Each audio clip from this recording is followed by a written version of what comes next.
Hey guys, it's Elaine, the Ninja Life Coach, and welcome to my channel today. Today, we're going to talk about to wig or not to wig. So sit back, grab yourselves a cup of coffee.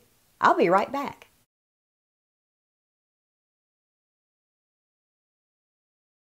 Hey everybody, I'm back. Today we're going to talk a little bit about the thought process that goes into when we decide we're going to wear wigs for the first time.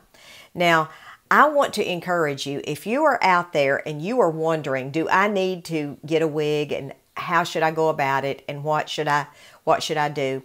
Please watch the rest of this video because I'm going to give you some really, fun little tips and stuff from my own personal life and things that happen. When you first start thinking about wigs, the first thing that I want to tell you is wigs are addicting. So once you buy that first wig and you like it and you feel good in it, you're going to want to buy more. So I usually tell people the first time you purchase a wig to get something that's not extremely expensive. Get something that's fairly inexpensive and start off there. Then work your way up to more expensive wigs if you so desire. Now, the thought process that goes into let's do a wig or let's not do a wig, it can be very complex because let's face it, folks, there is a stigma for white women who wear wigs. People have a tendency to make fun of you. People have a tendency to comment, and people have a tendency to just open their mouth when they need to keep their mouth shut. So, having said all that, let's just take that one step at a time. Or when you first decide that you're going to get a wig, think about all that first. Think about it beforehand. Think about how am I going to respond if somebody asks me if I have on a wig? How am I going to respond if somebody makes fun of me for wearing a wig? Or how am I going to respond if somebody says something to me or they just ask me, do you have on a wig? Plan that out ahead of time. Look, folks, at some point during your wig wearing journey, somebody is going to say something to you that's going to be stupid and rude. So if you already have your answer prepared, then, you're one step ahead of the game. I know when I sat down and started looking at wigs online for the first time, and when I went into the beauty supply place and actually purchased Frederica, my first wig, I kind of knew that people were going to say stuff to me. I already knew that. And I kind of had some pat answers that I could come up with real quick and say, is it a wig? Yep, it is. Why are you wearing a wig? Because I wanted to. I mean, you don't have to answer any more than that. You don't have to tell them your entire medical history. You don't have to tell them that. Just say, I wanted to just try them out. I've seen them. I thought they were cute. I found this one. I like it. And at that point, most polite people, they may ask more questions. Well, golly, I've thought about getting a wig. They may say something like that. Or, they may say, well, gosh, that looks really good. Are you sure? That looks too good to be a wig. I've had a lot of people tell me, are you sure that's not your hair? And I'm like, well, I'm pretty sure. I've been wearing something on my head all day. It feels like a baseball cap. So I'm pretty sure this is a wig. Depending on what kind of responses you get and how supportive your friends and family are, I just want you to be a little bit prepared for that. And if you kind of plan it ahead of time, then you've got your answers ready and you don't have to worry about fumbling coming up with something. So that's the first thing you really need to know is be kind of prepared before you, pull the trigger on getting a wig or not. While you're going through that thinking process, just know that when you purchase a wig, and I've said this before on my channel, a wig is not your hair. It isn't going to feel like your hair. It's not going to look like your hair. Even if you get one that looks like your hair, it's not going to look like your hair when you take it right out of the box, most likely. The wig's going to have some work. It's going to have some stuff done to it. So before you buy a wig, know this. Know this ahead of time. That way you're not surprised when you take it out and you plop it on your head and it looks like death. You'll be like, oh my Lord, you'll snatch it. You'll wig snatch yourself and you'll throw it back in the box and you won't put it on. No, don't do that. if you get a wig and you think you might like it, but if only it was shorter, or if only it was feathered back more from your face, just remember, wigs can be styled just like your hair. So somebody that knows how to style a wig can fix that for you just like that. And just know that a lot of places, when you buy your wig, especially with COVID, it is a final sale. Some of the larger companies do take returns, but you're not purchasing with it with the intent on sending it back. You're purchasing it with the intent on keeping the wig and making it work. So if you don't think you're going to wear the wig, don't order it. Just because it's on sale, don't order it. Folks, I've been burned so many times like that. Don't order something just because it's on sale, because I guarantee you it's probably not going to be what you expect. I have been caught in that trap a time or two, and it's just not, it's not worth it. If you don't think you're going to wear it, don't buy it. I don't care if it's a $300 wig and it's $3. Don't buy it. Save your money and get something that you're really going to like and enjoy. Now, another thing that runs through our head when we put on a wig is it can really be a blow to our self-confidence, because whether we like it or not, a lot of emphasis is placed on women's hair and, you know, how does our hair look?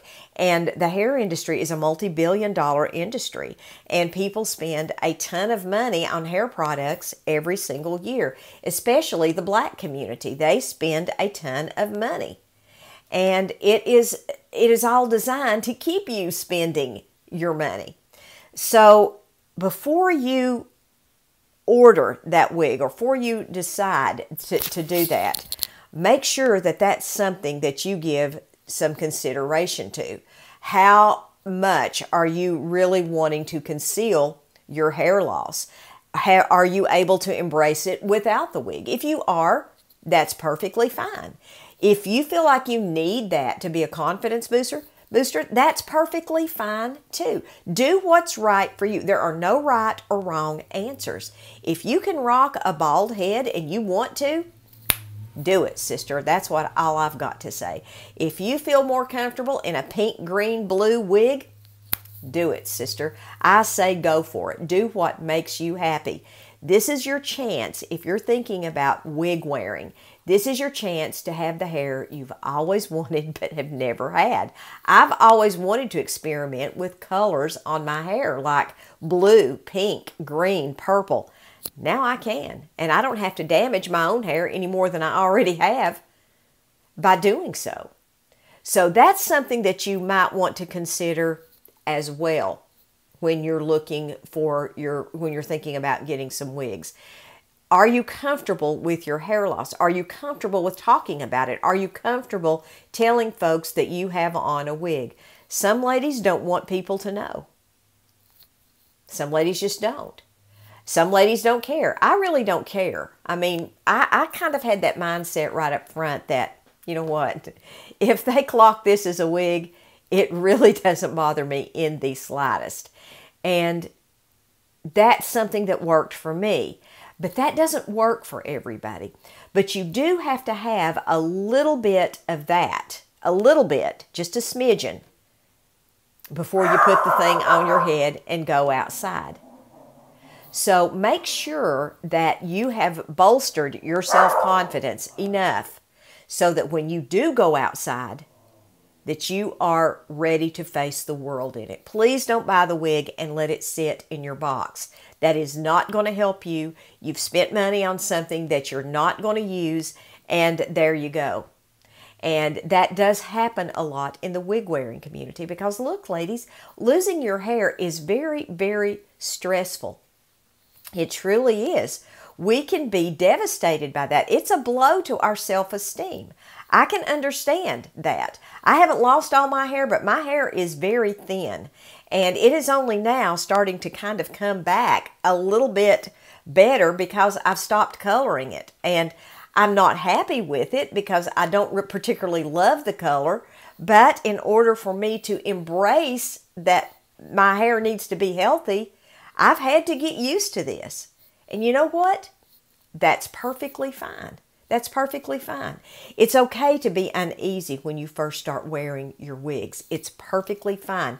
It's natural.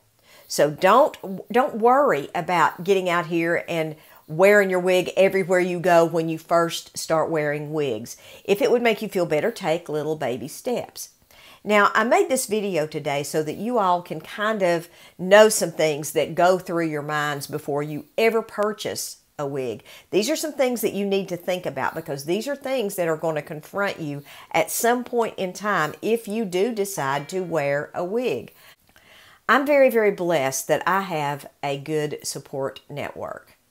And I'm very blessed that I have friends and family that affirm me. Now, my family doesn't always like every single wig that I put on, but you know what? That's okay. They don't have to. I don't like every single wig that I put on, nor do I love every wig on me that I review. And that's okay too. That's perfectly fine. But what we do have to do is we have to wear wigs that give us self-confidence and make us feel good about ourselves. When we look in the mirror, how does it make us feel? And the only way you're going to know that is just get a wig and try it on and see. And if you're hesitant about it and you don't know what looks good on you, go to a wig shop, try on, and even purchase a wig. Most ladies at the wig shop are going to be helpful and kind, and they're going to be able to help you with the wig.